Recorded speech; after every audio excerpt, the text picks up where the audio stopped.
So, may gabi ma'am. So, nadami karon diri para mag-interview sa imo about grammar teaching po. Nako dahil si Mark Clarence Lawangon Oliver ma'am og currently studying at St. Francis Xavier College po. Yes po. And kamo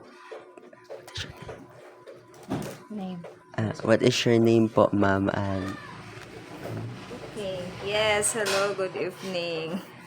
I am Nika Guzman, teacher 1 from Bayugan Tres National High School with 1 year experience in teaching in public school and 1 year in private school. Yes. Major in English. Sige po, mag-start na po ko ma'am og ask og question. Okay po. First question po ma'am is, what specific teaching strategies, activities, or techniques do you use to make grammar lessons easier to understand and less boring? Sige, teaching strategies. Senior high school man gud ko. So, sa senior high school, dili na kay gina-emphasize ang grammar. Pero, when I was teaching grade 8, namagid ang grammar. So, ang ginabuhat is, I go with the examples first before the concept. Mura siya implicit teaching. Kay, ang mga students, familiar sila sa examples, pero wala sila kabalo unsay tawag ani. For example, examples of noun. So, what do you see around you? I see a tree, I see a stone, I see a chair. And then, from that, ingon na ko. So, what you call these are nouns. What is a noun? A noun is a name of a thing, a name of a person. So meaning, I start with a common knowledge, a common ground. So I think kana ang pinaka-kuan. As to para ma-avoid ang pagka-boring, depende siya sa topic o sa himo nimo siya gamified lesson, meaning ang lessons nimo pwede ka mag-integrate og mga games na related sa imong lesson dapat. So, another question po, ma'am. Thank you, ma'am. So, another question po is, how do you connect your grammar lessons to real life situations, daily conversation, or student interest so they can see its value po? Nada ko na hunaan kay since advisor ko sa ALS. So, kani mga ALS, they are 18 years old above, they are mothers, fathers, working, and gina-make sure na ko nga relevant gyud sa ilaha ang mga lessons, ma-apply nila. So since kay gi-interview na ko sila, ano sa ilang goal nga nung nag-ALS sila para makakita og work, or maka-proceed sa higher education. So ako silang gina-contextualize na ko ang lesson. For example, conversation, how to converse in English. So, syempre na, may integration sa grammar, ana. So, pag na mga activities, iset na ko nga taraw na ay nag-interview sa inyo, how will you respond to them in English with the correct grammar? So, with that, ma-feel nila ba nga, ay, relevant ni sa ako, kay bisan pagka naman nga nga, I am 18 years old, I live in, that's grammar, that's conversational, and that's basic nga kinahanglan yung buhaton, especially when kanang applying kana. Thank you, ma'am. So, another po is, how do you help your students who have different levels of understanding, some fast learner and some who are left behind? Left behind. Sige. Naman tayo ginatawag nga differentiated instruction. So, meaning, same topic but different ways of teaching it. Although, di man siya ingon na sa discussion, kinahanglan i-simplify gid nimo.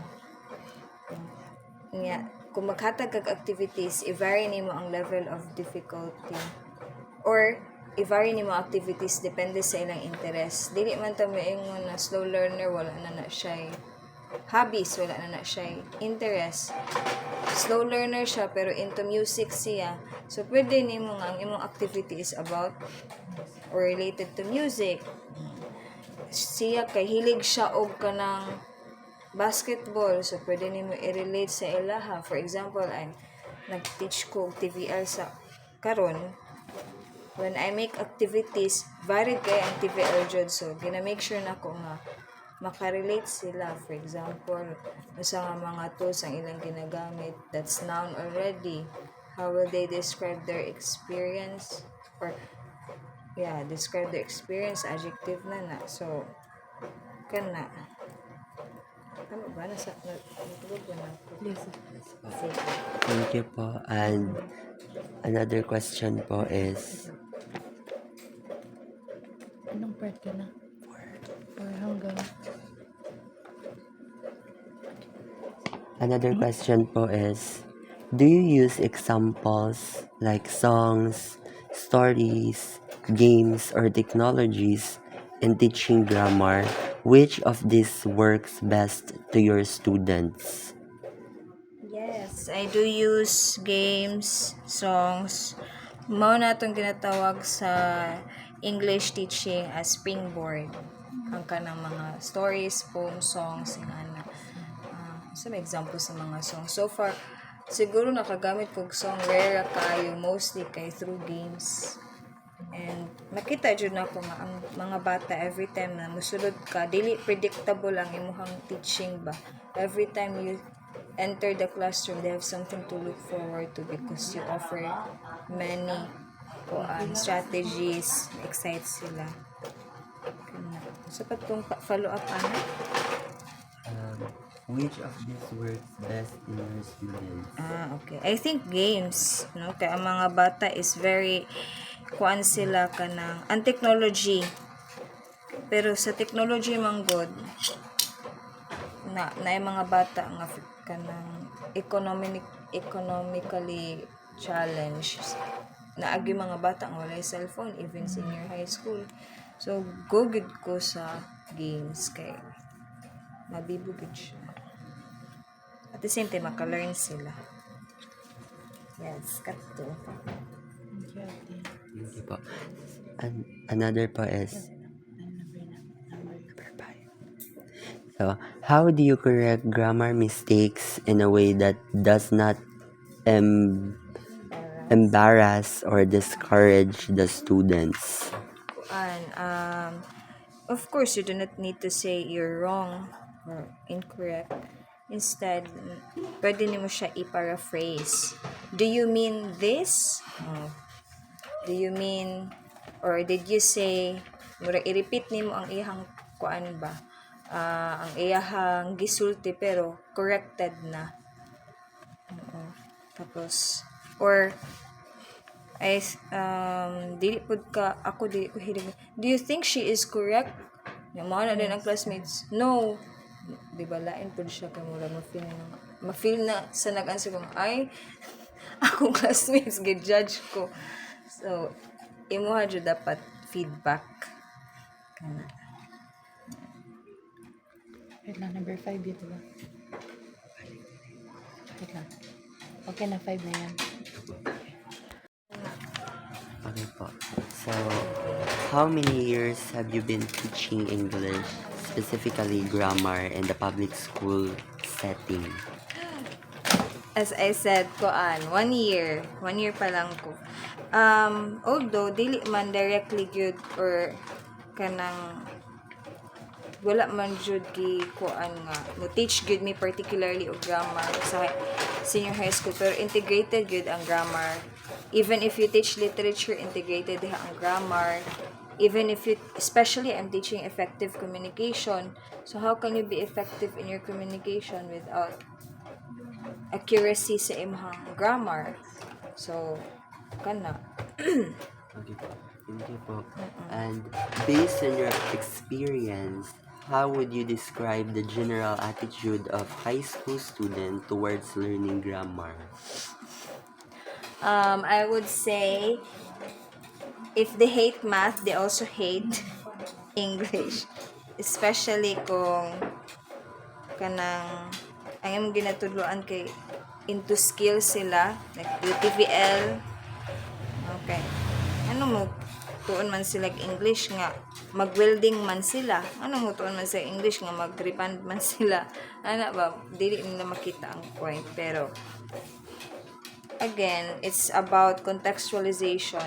Pag may ta contextualization, you make the lesson relatable and relevant to them. Himunin mo nga makarelate sila para di sila maka-feel nga ay wa man ko'y di man na mapuslan ang English or ang grammar. Ano? Next po is, in your opinion, why is grammar considered the most challenging subjects or topics for many students? I think it's considered the hardest because it's not like our native language. Kay, for example, sa native language, wala man ka sa atong sa Bisaya ba? Sa may kalayan. Ang English manggod kay grabe siya ka complicated, spelling pa lang daan, the tense of the grammar, the diba daghan, the vocabularies. And next sa Bisaya, because it's our native or our first language, we are very adapted or kanang well adapted na to sa language. And I think factor po na late na ma-learn ang grammar. I think it's Noam Chomsky, tama ba ko ishi? Nga niingon na ay universal grammar man to iya. Basta nanay murag ka ng theory nga language acquisition, meaning nga pagbata pa kuan mas taas ang chance na mas effective ang iyahang pag-adapt sa language nga English. And di ba mabantay ninyo nga ang mga bata mutanaw lang sila og Peppa Pig, maayo na kay sila musulti, maka-gets na sila sa mga grammar kay bata pa sila, na-expose na sila. Whereas kung mingon tag language learning, late na nila na hibalan niya sa school na or adult na sila, maglisod na sila og adapt. So meaning grammar, if we want to teach it effectively, we also need to consider teaching it to students as young, meaning mentors bata pa sila, dapat matudloan na gyud. Next po is, what are the most rewarding or satisfying moments you have experienced while teaching grammar? Siguro ang kanang makabalo sila. The most rewarding part is when they learn and when I see them apply their learning. And of course, gina-enjoy nila ang grammar. Diba, ganado gid ka sa teaching nimo basta makita nimo yung mga bata nga nag-enjoy. So, can you share a specific story or instance when you saw a student or class finally understand a difficult grammar rule and apply it correctly? How did that make you feel? Oh my gosh. Siguro sa grade 8 ra magud ako ma-offer kay sila ra magud ako nadumduman na naay grammar. Siguro tong time nga gipangutan ako sa ako ang estudyante, ana siya nga ang mong topic ato kay countable o non-countable nouns. Gipangutan ako niya nga, ma'am, ako example sa non-countable is sand or balas. And then curious gud siya nga pagkabata, nag-ask siya nga, ma'am, how about ang bugas? Maihap man ako ang siya ang tipasi or ang kanang grain mismo. Ya, anak ko nga. Kanang pero kung ato na siyang daghanon po or maihap man gani nato, it would take very very long time. So and if kana bitong dili man pwede nga Before. isa lang pud ang imuhang kuan kay mag-uban man gina sila, di ba? So siguro kana nga part even if it's a simple scenario pero dito na ako nakita ba nga ay naminaw siya, ay naa siya curiosity. So meaning it's a good sign that they are learning. Question is not a bad sign. It's actually a good kuan indicator na you're teaching and they are learning. Thank you po. And what do you think are the best result of benefits when students truly master grammar? How does it helps them in other subjects or in real life? Kuan. Pag accurate magod imong grammar, that also adds up to your credibility and adds up to your authority. For example, you're a professional nga mag-speaker ka nya kanang nabi atay mga halang hinat lagi na siya musulti, diba? So meaning you will, aside from that you can express well your ideas, you will also impress people ba. And kanang hindot siya, especially karon na everything is made magduha-duha na ta AI pa ba ni or daily, diba? So importante kaayo nga maka-learn ta kay sometimes mo naman ta ay enough na maka-learn og English bahalag mo wrong grammar. No, because speaking English is not just speaking fluently but also speaking it accurately. That's it. Okay po. And next po is, what are the common difficulties or problems you encounter when teaching grammar in a public school settings? I think they're very scared. Daghan gid kay sila sa, for example, making simple sentences. Another is the subject-verb agreement. Kung plural ang noun or ang subject, dapat plural pod ang verb. Dili sila magkadimao. For example, mayroon sila nga, they eats the banana or they eats the food. Diba? And isa pa ba? The tenses of the verbs, like, unsay past tense sa eat, eated. Unsa may plural sa children, plural sa child, may silang childs. Diba? Bisan simple na kaya na siya, no? Pero that's alarming because even in the higher grades, for example, grade 9, grade 10, grade 11, naagihapon na siya nga problema. Every time na writing activity, they would ask me, Ma'am, pwede Filipino, pwede Bisaya. Meaning, they're not that confident in English. Kung alam nila. Okay po. Have you experienced situation where students seem uninterested, confused, or easily discouraged during grammar lessons? What usually causes this?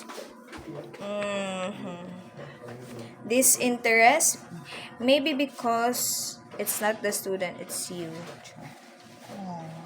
Kay, when you enter a room, you do not expect that everyone likes grammar. You need to assume that everyone does not like so that you can give the best.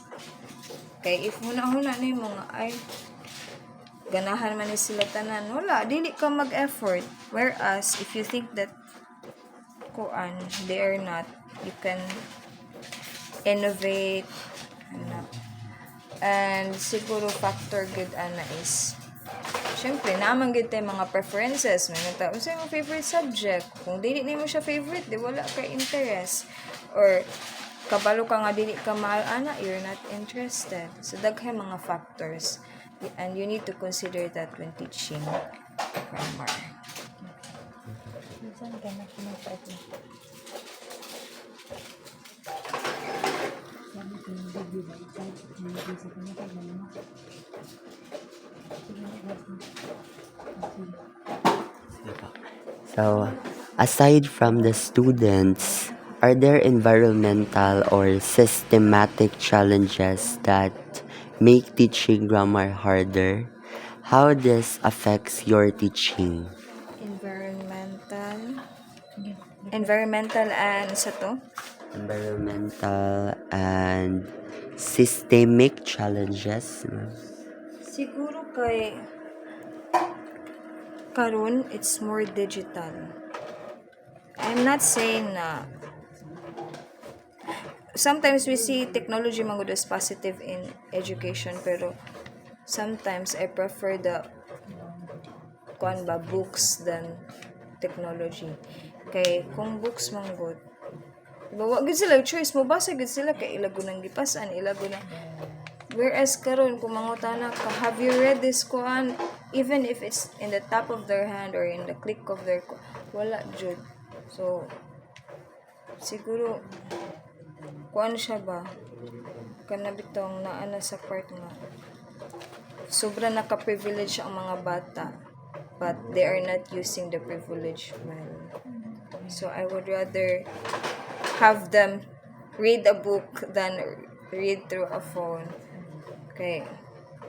Wala, feeling na ma-distract sila. Ano, lahi ra ba good kung iPhone, book, no? Wala na karon sa mga time or sa karon nga nagtudlo na ko. Makaingon ko nga sa una, amot ko na experience niya kay mga manghod pamantaman. Mukabiba jud ta og mga textbooks, di ba? Pero karon wala so ang mga bata wala sila interest, wala sila ma-challenge. Okay. If you look through your phone, kadaghay pwede mahitabo sa imong cellphone before ka makatuo. So, environmental. Okay po. So, last 3 question po. What is the most important lesson or advice you can give to future English teachers like me who are preparing to teach grammar someday? Kuan,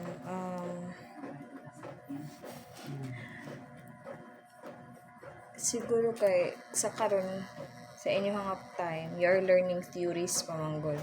Like approaches, strategies, and I want you to use that when you're in the field. Some may say that you're very ideal, but nga naman di ay kung ideal ko. Kay gusto man ko ngayon ang mahitabo. Sabi mo sa ayaw na kay kung praktikalan pa ayaw na hago-hago sa imong kagalingon i-apply na ang mga but if you are really passionate in teaching kung usa to yung mga nakatunan during your college it will really help you. Ako kay bago pa manggid ko no I'm a newbie teacher and I can say nga kanang dili gid ko gusto magtinapulan sa akong teaching. When I enter a classroom I want to feel prepared.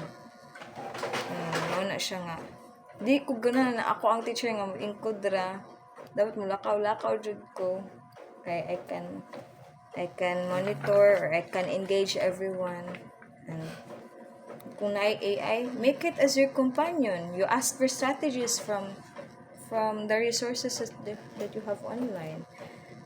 So be ideal but also be realistic. So meaning asa may pasabat anang realistic. I-consider nimo ang situation, i-consider nimo ang ilahang environment. So kung maghimo kag lesson, i-make sure nimo nga makarelate sila sa ilang environment. I remember giingnan mi sa professor na sa PNU nga nag-teach siya about ecosystem. Dili na siya grammar no pero ang iyang mga estudyante nakapuyo sa dagat. So paunsa man niya himuon nga relatable ang ecosystem. So iyahang gikuan na unsay makita ninyo sa inyong palibot na isda na kuan ana. So kani sila nga mga living organisms kini ang nagbuo sa ecosystem. So, kana siya. Para sa example gani, what you see around you. Yes, that's it. Thank you po, ma'am. And second question po. If you could change one thing about how grammar is being taught or learned in schools today, what would it be? If I could change one thing, siguro ang teacher siya. Kuan,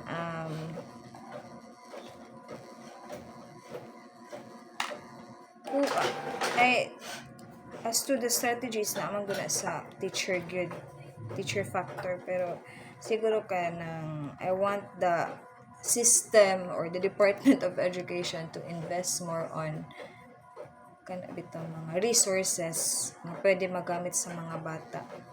Kay what if the teacher is very very passionate pero wala kaani nga mga resources tuoy pud si teacher, di ba? So kana bang give the teachers and the students the resources nga magamit nila para mahimo nga kanang kuan jud ba lahi man gud mag-learn kung naa kay libro, naa kay TV sa imuhang. So even karon ang mga libraries wala na kaayo. So kana siguro kana akong kuan ipa-change. Sige. Okay po, last question po. What qualities or mindset should a teacher have to be successful in teaching grammar effectively? Mindset kuan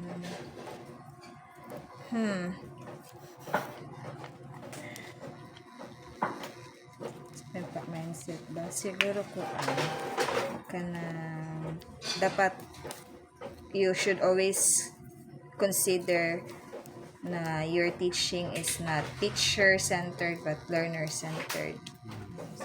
Sometimes it's very convenient for us to do teaching-centered. For example, dili ka prepared. So, magpatanaw ra ka diha og video. Tapos, i-play ra nimo. Tapos, participate ka gamay. Is that being learner-centered? Even if nag-participate sila? No. Kaya wala good ka extend og effort pa mangita og strategies para mas ma-enjoy imong mga estudyante. Nagpa-video ra ka. Ikaw ra ang magsigigyaw-yaw. Walay participation si students. So, if that is your philosophy in teaching, I'm sure na you're not just a teacher who settles for less or mediocrity. You're the teacher na, ay, pagka na si ma'am, di good na siya mo settle og mga competitive good na siya. Thank you, Ate. Yay! Thank you po. Humana! Salamat.